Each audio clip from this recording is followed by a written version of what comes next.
नमस्कार। आप देख रहे हैं 90s समाचार। सबसे पहले इस बुलेटिन की मुख्य खबरें। प्रधानमंत्री नरेंद्र मोदी ने नई दिल्ली में कॉमनवेल्थ देशों के संसद अध्यक्षों के सम्मेलन का उद्घाटन किया। लोकतांत्रिक संस्थाओं और ग्लोबल साउथ के लिए भारत की डिजिटल पहल पर जोर। सुप्रीम कोर्ट ने केरल में मतदाता सूची के विशेष गहन पुनरीक्षण के बाद हटाए गए मतदाताओं के नाम सार्वजनिक करने को कहा और आपत्ति की समय सीमा बढ़ाने पर विचार का निर्देश दिया।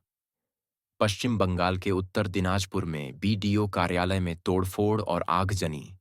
विशेष गहन पुनरीक्षण की सुनवाई के दौरान तनाव। दिसंबर में थोक महंगाई बढ़कर 0.83% ईंधन और प्राथमिक वस्तुओं के सूचकांक में बढ़ोतरी। ईरान ने कुछ घंटों के लिए अपना हवाई क्षेत्र बंद किया। कई उड़ानें बदली गईं। भारतीय एयरलाइनों ने यात्रियों के लिए परामर्श जारी किया। गाजा के भविष्य के प्रशासन पर काहिरा में बातचीत। यूक्रेन में ऊर्जा ढांचे पर हमलों के बाद ऊर्जा आपात स्थिति की घोषणा। ठंड में राहत इंतजाम बढ़ाने की बात। खेल में अंडर 19 क्रिकेट विश्व कप में भारत और अमेरिका के बीच मुकाबला जारी है। बारिश के कारण ओवर घटाए गए हैं और लक्ष्य में संशोधन किया गया है। अब खबरें विस्तार से। प्रधानमंत्री नरेंद्र मोदी ने आज नई दिल्ली में कॉमनवेल्थ देशों के संसद अध्यक्षों और पीठासीन अधिकारियों के सम्मेलन का उद्घाटन किया। यह कार्यक्रम संसद परिसर के संविधान सदन के केंद्रीय कक्ष में आयोजित हुआ, जिसमें विभिन्न देशों के प्रतिनिधि शामिल हुए। प्रधानमंत्री ने अपने संबोधन में कहा कि संसदीय लोकतंत्र में अध्यक्ष की भूमिका विशिष्ट होती है, क्योंकि व्यवस्था, अनुशासन और सभी को बोलने का अवसर देना उसी जिम्मेदारी का हिस्सा है। प्रधानमंत्री ने भारत के लोकतंत्र के बारे में कहा कि भारत ने अपनी विविधता को लोकतांत्रिक ताकत में बदला है और लोकतांत्रिक संस्थाएं स्थिरता के साथ तेजी और व्यापक पैमाने पर काम करने की क्षमता देती हैं। उन्होंने अंतिम व्यक्ति तक पहुंच को लोकतंत्र की कसौटी बताते हुए सरकारी योजनाओं की डिलीवरी पर भी जोर दिया। प्रधानमंत्री ने ग्लोबल साउथ का जिक्र करते हुए कहा कि भारत अंतर्राष्ट्रीय मंचों पर विकासशील देशों की चिंताओं को लगातार उठाता रहा है। साथ ही उन्होंने यह संकेत भी दिया कि भारत अपनी डिजिटल सार्वजनिक प्रणालियों और खुली तकनीकी पहल के जरिए भागीदार देशों को सक्षम बनाने की दिशा में काम कर रहा है। इस सम्मेलन को भारत के लिए कूटनीतिक और संसदीय स्तर पर महत्वपूर्ण माना जा रहा है, क्योंकि इससे संसदीय प्रक्रियाओं, सर्वोत्तम प्रथाओं और लोकतांत्रिक सहयोग को आगे बढ़ाने पर चर्चा होती है। फिलहाल सम्मेलन की बैठकों और संवाद सत्रों का क्रम जारी है। उत्तर भारत में सर्दी और घने कोहरे का असर कई इलाकों में बना हुआ है। दिल्ली और आसपास के क्षेत्रों में सुबह और देर रात दृश्यता कम रहने से हवाई और सड़क यातायात पर असर देखा गया। कोहरे के कारण कुछ उड़ानों के संचालन में सावधानी बरती जा रही है और यात्रियों को समय से पहले एयरपोर्ट पहुंचने की सलाह दी जा रही है। वहीं कई हिस्सों में ठंड के कारण सुबह के समय सामान्य गतिविधियां प्रभावित रहीं। मौसम विभाग ने लोगों से अपील की है कि वाहन चलाते समय फॉग लाइट का उपयोग करें, गति नियंत्रित रखें और अनावश्यक यात्रा से बचें, खासकर सुबह के समय जब कोहरा अधिक घना रहता है। देश की न्यायपालिका से जुड़ी एक अहम खबर। सुप्रीम कोर्ट ने केरल में मतदाता सूची के विशेष गहन पुनरीक्षण के बाद जिन मतदाताओं के नाम मसौदा सूची से हटाए गए हैं, उनके नाम सार्वजनिक करने को कहा है। अदालत का कहना है कि नाम सार्वजनिक होने से प्रभावित मतदाता आपत्ति दर्ज कर सकेंगे और उन्हें उचित अवसर मिलेगा। अदालत ने चुनाव आयोग से यह भी कहा कि हटाए गए नामों पर आपत्ति दर्ज करने की समय सीमा बढ़ाने पर विचार किया जाए और संकेत दिया कि इसे करीब 2 सप्ताह तक बढ़ाया जा सकता है। यह निर्देश उन याचिकाओं की सुनवाई के दौरान आया है जिनमें कहा गया है कि प्रक्रिया में तकनीकी त्रुटियों और शिकायत निवारण की कमजोर व्यवस्था के कारण बड़ी संख्या में मतदाताओं के अधिकार प्रभावित हो सकते हैं। सुनवाई के दौरान यह मुद्दा भी सामने आया कि नाम हटने के बाद यदि सूची सार्वजनिक नहीं है, तो नागरिकों के लिए आपत्ति करना व्यावहारिक रूप से कठिन हो जाता है। अदालत ने कहा कि ग्राम पंचायत कार्यालयों या गांवों के अन्य सार्वजनिक कार्यालयों में भी सूची प्रदर्शित की जाए, ताकि सूचना सिर्फ ऑनलाइन तक सीमित न रहे। चुनाव आयोग ने अदालत को बताया है कि समय सीमा बढ़ाने के विषय पर विचार किया जाएगा। फिलहाल अदालत की सुनवाई जारी है और अगली प्रक्रिया के लिए चुनाव आयोग को दिशा निर्देशों का पालन सुनिश्चित करने को कहा गया है। उत्तर दिनाजपुर जिले में गोलपोखर 2 प्रखंड के बीडीओ कार्यालय में आज तोड़फोड़ और आगजनी की गई।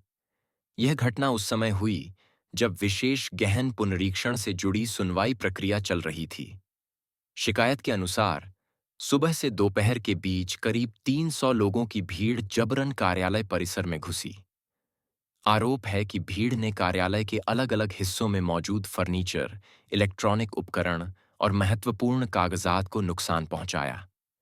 राहत, सामाजिक कल्याण, स्व सहायता समूह और आजीविका से जुड़े अनुभागों में भी नुकसान की जानकारी दी गई है। स्थिति बिगड़ने पर पुलिस मौके पर पहुंची और भीड़ को नियंत्रित करने की कोशिश की।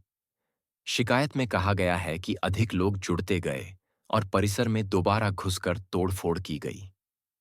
इसके बाद टूटे फर्नीचर और फटे कागजों में आग लगाई गई, जिससे भवन को भी नुकसान पहुंचा। स्थानीय प्रशासन के अनुसार सरकारी संपत्ति को भारी नुकसान हुआ है और कई पुलिसकर्मी भी घायल हुए हैं। कार्यालय कर्मचारियों के साथ मारपीट की बात भी सामने आई है, जिन्हें सुरक्षा के लिए पास के अस्पताल ले जाया गया। बीडीओ ने थाने में एफआईआर दर्ज कराई है और सीसीटीवी फुटेज भी जांच के लिए उपलब्ध कराए जाने की बात कही गई है। बताया गया है कि आज विशेष पुनरीक्षण से जुड़ी सैकड़ों सुनवाइयां निर्धारित थीं और बड़ी संख्या में लोग नोटिस के आधार पर कार्यालय पहुंचे थे। फिलहाल इलाके में सुरक्षा बढ़ाई गई है और जांच जारी है। दिसंबर महीने में थोक मूल्य सूचकांक के आधार पर थोक महंगाई दर 0.83% दर्ज की गई है। यह संकेत देता है कि उत्पादक स्तर पर कीमतों में कुल मिलाकर हल्की बढ़त हुई है। आंकड़ों के मुताबिक प्राथमिक वस्तुओं के समूह में महीने दर महीने वृद्धि दर्ज की गई, जिसमें खाद्य और गैर खाद्य वस्तुओं तथा खनिजों की कीमतों में बढ़ोतरी देखी गई। ईंधन और ऊर्जा समूह में भी बढ़त दर्ज हुई, जिसमें बिजली, कोयला और खनिज तेलों के सूचकांक बढ़े। निर्मित वस्तुओं के समूह में भी महीने दर महीने वृद्धि दर्ज की गई। कुछ उद्योग समूहों में कीमतें बढ़ीं, जबकि कुछ में गिरावट भी रही। यानी कुल मिलाकर तस्वीर मिश्रित रही, लेकिन समग्र सूचकांक ऊपर गया। थोक महंगाई को लागत संकेतक माना जाता है, क्योंकि इससे उद्योगों के इनपुट खर्च और सप्लाई चेन की दिशा का अंदाज मिलता है। इसका असर आगे चलकर खुदरा कीमतों और नीति निर्णयों पर पड़ सकता है। फिलहाल यह आंकड़ा दिसंबर के लिए जारी किया गया है और आगे के महीनों के आंकड़ों के आधार पर रुझान स्पष्ट होंगे। अंतर्राष्ट्रीय समाचार। ईरान ने कुछ घंटों के लिए अपना हवाई क्षेत्र अस्थायी रूप से बंद किया, जिसके चलते कई अंतर्राष्ट्रीय उड़ानों को रास्ता बदलना पड़ा। इस दौरान कुछ उड़ानों में देरी हुई और कुछ को वैकल्पिक मार्गों से संचालित किया गया।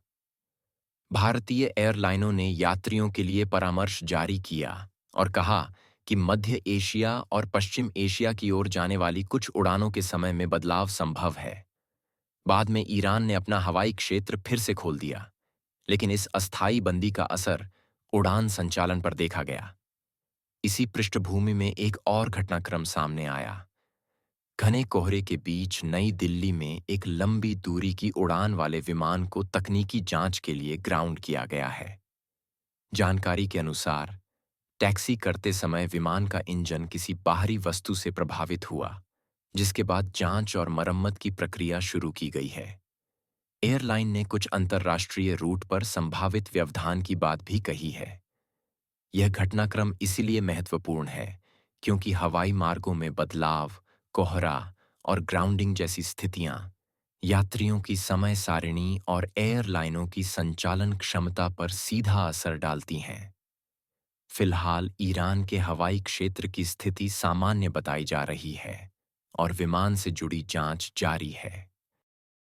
गाजा के युद्धोत्तर प्रशासन और व्यवस्था को लेकर मिस्र की राजधानी काहिरा में बातचीत का दौर चल रहा है।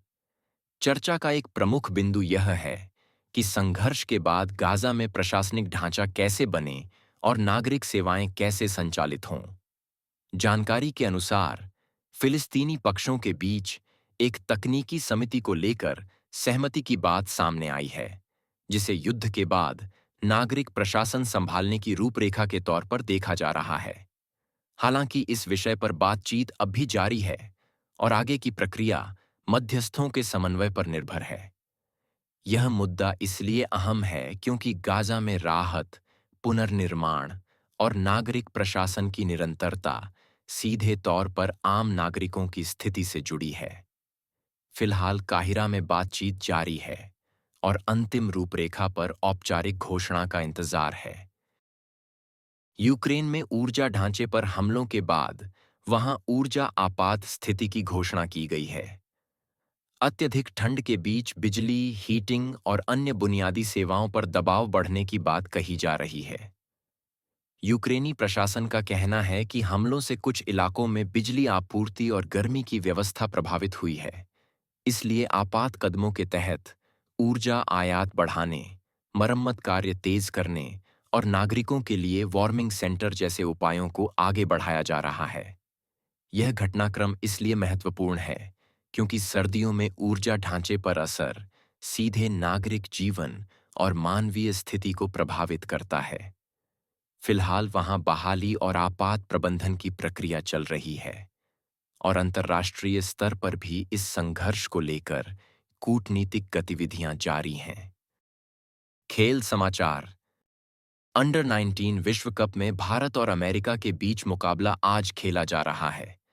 बारिश और मौसम में रुकावटों के कारण मैच को घटाकर 37 ओवर प्रति पारी किया गया है। पहले बल्लेबाजी करते हुए अमेरिका की टीम 35 ओवर और 2 गेंद में 107 रन पर ऑल आउट हो गई। भारतीय गेंदबाजों ने शुरुआत से ही दबाव बनाए रखा और नियमित अंतराल पर विकेट लिए। इसके बाद भारत के लक्ष्य में संशोधन किया गया। भारत को 23 ओवर में 96 रन का लक्ष्य मिला। लक्ष्य का पीछा करते हुए भारत ने शुरुआती ओवरों में विकेट गंवाए और ताज़ा स्थिति के अनुसार 7 ओवर के बाद भारत का स्कोर 35 रन पर 3 विकेट है। मैच के दौरान बारिश दोबारा लौटने की भी सूचना है और खेल की स्थिति मौसम पर निर्भर बनी हुई है। मुकाबला जारी है और परिणाम फिलहाल तय नहीं हुआ है। इसी के साथ आज के समाचार बुलेटिन का समापन करते हैं। आप देखते रहिए 90s समाचार। हम फिर हाजिर होंगे कल रात 9 बजे। नमस्कार।